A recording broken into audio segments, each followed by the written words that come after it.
السلام عليكم ورحمة الله وبركاته. طبعا ناس كتير جدا بتكلمني وبتبعتلي على الخاص الصور بتاعة الأراجوز لهبل اللي بقت مالية العاصمة ومالية كل محافظات الجمهورية. وأنا الحقيقة النهاردة بتكلم معاه هو، يعني أنا حابة إن أنا أسأله هو، هل أنت مش عارف إن أنت اللي هتنجح؟ عارف. طب ليه بتعمل كده؟ بتعمل كده علشان انت ملك اللقطة، علشان انت بتحب اللقطة، عشان انت ما يهمكش ان الشعب اللي كيلو السكر وصل 58 جنيه و60 جنيه ومش لاقيينه، ان هو يلاقي سكر، ان هو يلاقي ياكل، ان هو يلاقي يشرب.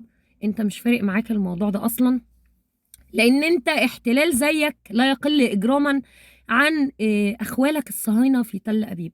لكن الفرق الوحيد بينكو ان انت مندوب للاحتلال، انت سيسينياهو صبي خالك نتنياهو. فانت بتعمل ايه؟ انت بتجوعهم تجويع ممنهج، بت يعني بتجهلهم تجهيل ممنهج، وانت بتتلذذ في ذلك ان صورك ماليه الدنيا كلها، وصورك ماليه اللي ماليه الدنيا كلها على اليافطات دي. اقل يافطه منهم ثمنها 750 ولا 500 الف جنيه علشان تتحط في الاماكن دي، في حين ان انت ممكن تجوز بيها شباب، ممكن تاكل بيها اسر، ممكن تسد بيها عن اسر مديونه. لكن انت فضلت ايه؟ الكشخات على راي الخلايجه، ال ال الكفلاء ليك، ان انت تكشخ.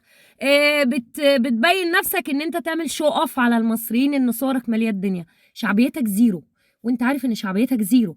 انت عارف انك مجرم، وعارف ان كلنا بنكرهك، وعارف ان ايد المصريين لو طالتك مش هتخلي فيك خليه راكبه على اختها. فاهم؟